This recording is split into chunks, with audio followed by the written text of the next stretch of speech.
नमस्कार। आज हम बात करने वाले हैं राजस्थान के पशुधन पर, जो प्रतियोगी परीक्षाओं के लिहाज से एक बहुत ही जरूरी टॉपिक है। तो चलिए, बिना देर किए सीधे इस विश्लेषण में उतरते हैं। और हाँ, आगे बढ़ने से पहले इस कोशिश को लाइक, शेयर और सब्सक्राइब जरूर कर दें, ताकि परीक्षा से जुड़ा कोई भी अहम विषय छूट न जाए।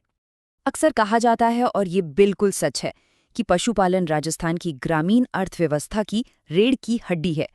देखिए, ये सिर्फ एक पारंपरिक काम नहीं है, बल्कि लाखों परिवारों की आमदनी और स्थिरता का सबसे बड़ा जरिया है। अब इस स्लाइड पर जो आंकड़ा दिख रहा है, वो इसकी आर्थिक अहमियत को साफ साफ बताता है। पशुपालन का राज्य के जीएसडीपी यानी सकल घरेलू उत्पाद में लगभग 11% का योगदान है। मतलब राज्य की कुल कमाई का एक बहुत बड़ा हिस्सा सीधा सीधा पशुपालन से आता है। ये कोई छोटा मोटा नंबर नहीं है। तो अगले कुछ मिनटों में हम क्या क्या देखने वाले हैं, एक नज़र डालते हैं। हम इसके आर्थिक योगदान, 20वीं पशुगणना के खास आंकड़ों, देश में राजस्थान की रैंकिंग, गाय भैंस की प्रमुख नस्लों और आखिर में ज़रूरी मेलों और रिसर्च सेंटर्स पर बात करेंगे। तो चलिए, अपने पहले सेक्शन से शुरू करते हैं। यहाँ हम 2019 में जारी हुई 20वीं पशुगणना के सबसे अहम फैक्ट्स पर नज़र डालेंगे। परीक्षाओं में सीधे यहीं से सवाल उठते हैं, इसलिए यहाँ पर थोड़ा ज्यादा ध्यान देना होगा। तो सबसे पहला और सबसे बड़ा सवाल, आखिर राजस्थान में कुल पशु हैं कितने? और जवाब है 5,68,01,00,000। जी हाँ, 20वीं पशुगणना के हिसाब से राज्य में 5,68,00,000 से भी ज्यादा पशु हैं। सोचिए, ये संख्या कितनी बड़ी है, और ये राजस्थान में पशुपालन के विशाल पैमाने को दिखाती है। इस स्लाइड पर कुछ और बहुत जरूरी पॉइंट्स हैं। देखिए, कुल पशुधन में हम देश में यूपी के बाद दूसरे नंबर पर हैं। यहाँ का पशु घनत्व 166 प्रति वर्ग किलोमीटर है। परीक्षा के लिए ये भी याद रखना है कि सबसे ज्यादा पशु बाड़मेर जिले में है और सबसे कम धौलपुर में। और हाँ, एक बात और, पिछली गणना के मुकाबले पशुधन में 1.66% की हल्की सी कमी भी आई है। चलिए, अब आगे बढ़ते हैं और देखते हैं कि अलग अलग जानवरों की आबादी के मामले में देश भर में हमारा राजस्थान कहाँ खड़ा है। ये सेक्शन भी एग्जाम के लिहाज से बहुत ही जरूरी है। अच्छा, इस स्लाइड पर जो जानकारी है वो सच में कमाल की है। राजस्थान 3 तरह के पशुओं की आबादी में पूरे देश में नंबर 1 है: ऊंट, बकरी और गधे। सिर्फ यही नहीं, ऊन उत्पादन में भी हम सबसे आगे हैं। देश का लगभग 45% ऊन तो यहीं से आता है। और दूध उत्पादन में भी हमारी टक्कर जबरदस्त रहती है, और हम लगभग दूसरे नंबर पर आते हैं। तो चलिए, अब आते हैं उस हिस्से पर जहां से सवाल बनते ही बनते हैं, यानी गाय और भैंस की प्रमुख नस्लें। हम देखेंगे कि कौन सी नस्ल कहाँ मिलती है और उसकी ऐसी क्या खासियत है जो उसे दूसरों से अलग करती है। इससे पहले कि हम विस्तार में जाएं, एक सवाल, क्या किसी ने राजस्थान की कामधेनु का नाम सुना है? जरा सोचिए, इसका जवाब हमें बस अगली ही स्लाइड में मिलने वाला है। और ये रही वो बहुत ही काम की टेबल। चलिए, इसे एक एक करके समझते हैं। गायों में गिर नस्ल अजमेर साइड में मिलती है, और इसका एक और नाम रंडा है। फिर है थारपारकर, जो बाड़मेर जैसलमेर की है।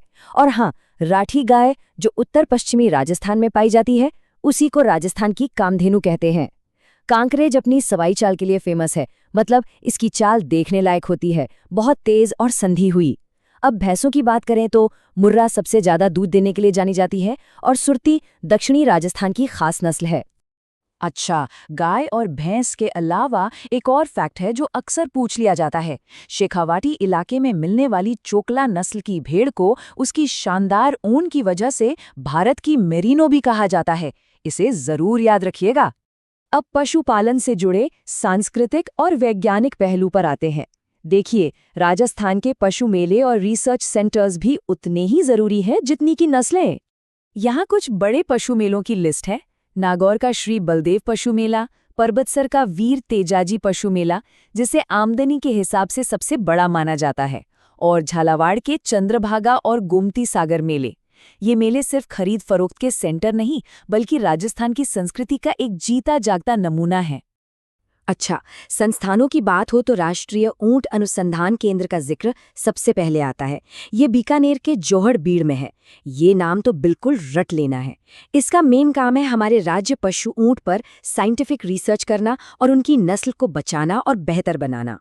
ऊंट रिसर्च सेंटर के अलावा टोंक के अविका नगर में भेड़ और ऊन पर रिसर्च का सेंट्रल इंस्टीट्यूट है और बीकानेर के जोहड़बीड़ में ही घोड़ों के लिए भी एक सेंट्रल ब्रीडिंग सेंटर है। ये तीनों ही नाम एग्जाम के लिए बहुत ज्यादा जरूरी हैं।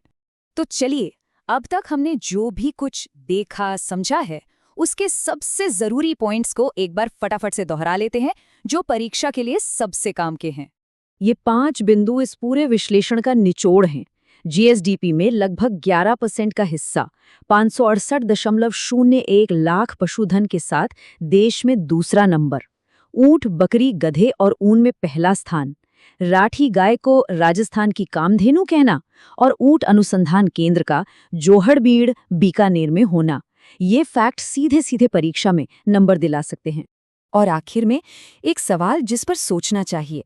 हमने आंकड़े और तथ्य तो देख लिए, पर क्या हम ये सोच सकते हैं कि पशुधन असल में राजस्थान के गांवों को रोजगार और तरक्की से कैसे जोड़ता है?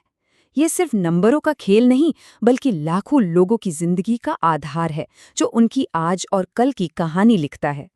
उम्मीद है ये विश्लेषण काम करा होगा। अगर ये जानकारी अच्छी लगी हो तो इसे लाइक और शेयर जरूर करें। हमारे चैनल को सब्सक्राइब कर लीजिए ताकि कोई भी अपडेट छूट ना जाए। और हाँ, अगला विश्लेषण किस टॉपिक पर चाहते हैं हमें कमेंट्स में जरूर बताइएगा। धन्यवाद और मिलते हैं अगली बार।